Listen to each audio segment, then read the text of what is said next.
పరిశుద్ధ నామమునకు మహిమ కలుగునుగాక. క్రీస్తునందు ప్రియ దేవుని బిడ్డలారా, ప్రభువైన యేసుక్రీస్తు పరిశుద్ధ నామంలో మీ అందరికీ ఉదయకాల శుభములు తెలియచేయచ్చు ఉన్నాను. ఈ దినమంతయు మీకు మీ కుటుంబానికి దీవెనకరముగాను ఆశీర్వాదకరముగాను దేవుడు అనుగ్రహించాలని మీ కొరకై ప్రార్థిస్తూ ఉన్నాను. నేటి దినం కొరకు ఏర్పాటు చేయబడిన దేవుని వాక్యం లూకా సువార్త 15వ అధ్యాయం 31వ వచనం. అందుకతడు, కుమారుడా, నీవెల్లప్పుడూ నాతో కూడా ఉన్నావు, నావన్నీయు నీవి.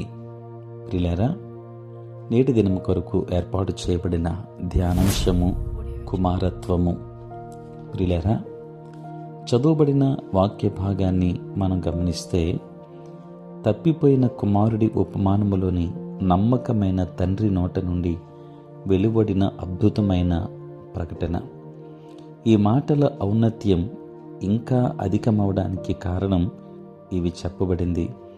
తప్పిపోయి పశ్చాత్తాపముతో తిరిగి వచ్చిన కుమారుణ్ణి స్వీకరిస్తూ పలికినవి కావు, కానీ తప్పిపోయిన తన తమ్ముణ్ణి పూర్తిగా కనికరించి బహిరంగంగా అతనికి సాదర స్వాగతం పలికిన తండ్రి మీద కోపగించుకున్న పెద్ద కుమారునితో తండ్రి పలికిన మాటలు కావడమే.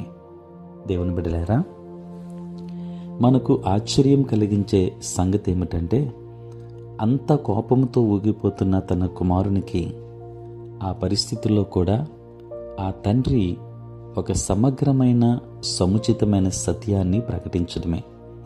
తండ్రితో తనకున్న శాశ్వతమైన సంబంధాన్ని గుర్తు చేసే కుమారుడా అన్న చక్కని మాట వింటాడు పెద్దవాడు.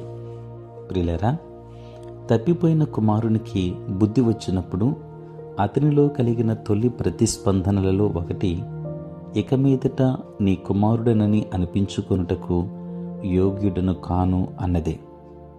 ఒక విశ్వాసి తన ప్రవర్తన కారణంగా తండ్రితో తనకున్న సంబంధం ఏమవుతుందో అని గాబరా పడటం అసాధారణమైన విషయమేమీ కాదు.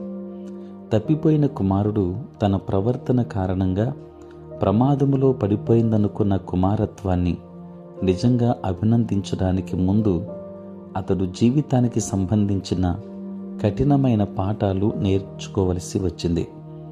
ఏది ఏమైనా ప్రమాదములో పడిపోయింది అతని సంబంధం కాదు, కానీ ఆ బంధములోని ఆనందమే. దేవుని బిడ్డలారా, తండ్రి దృక్పథంలో నుంచి ఆలోచిస్తే తప్పిపోయిన వాని కుమారత్వం విషయంలో ఎలాంటి సందేహాలకు తావులేదనుకోండి. ఇక తప్పిపోయిన కుమారుడి విషయానికి వస్తే అతని జీవిత విధానమే ఆ విధంగా తాను ఇక మీదట కుమారుడిగా ఉండుటకు యోగ్యుడనేనా అని ప్రశ్నించుకునేలా చేసింది. దేవుని బిడ్డలారా, మనం కూడా నిర్లక్ష్యమైన జీవిత విధానం ద్వారా తండ్రి ప్రేమలోని నిశ్చయతను పోగొట్టుకోగలం. పెద్ద కుమారుడు తన స్నేహితులతో విందు చేసుకోవడం గురించి పట్టించుకున్నంతగా తీవ్రముగా తన సంబంధం గురించి పట్టించుకోలేదు. మన కుమారత్వానికి మనం విలువ ఇవ్వనప్పటికీ ఇంకనూ అది మనం అనుభవించడానికి అందుబాటులోనే ఉంటుంది. ప్రియులారా, పెద్ద కుమారుడు తన తమ్ముడు అనుభవించిన క్షీణ దశ గుండా వెళ్ళి ఉంటే బహుశా అతడు కూడా తన కుమారత్వాన్ని అభినందించి ఉండేవాడు. కొందరు విశ్వాసులు వారికి ఎంతో సత్యం తెలిసినప్పటికీ ఈ ఆశీర్వాదాలను పెద్దగా మెచ్చుకోరు. ఎందుకంటే వాళ్ళ మనస్సుల్లో వాటి గురించి తెలిసి ఉన్నప్పటికీ తమ హృదయములో వాటిని అనుభవించడం లేదు.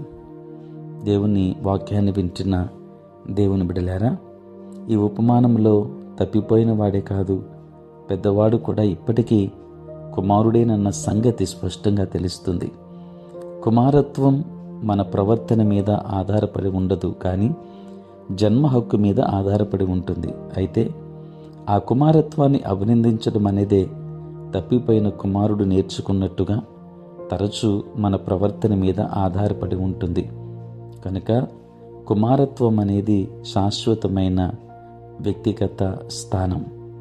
కనుక దేవుని కుమారులముగా ఆయనకు లోబడి ఆయనకు విధేయత కలిగి జీవిద్దాం. దైవాశీర్వాదములు పొందుకుందాం. దేవుడు మిమ్మల్ని మీ కుటుంబాన్ని బహుగా దీవించునుగాక. ఆమేన్. ప్రార్థన. పరిశుద్ధుడా నీకు వందనాలు. రాత్రంతయు కాపాడారు, ఉదయం లేచి మిమ్మల్ని స్తుతించే భాగ్యం ఇచ్చారు.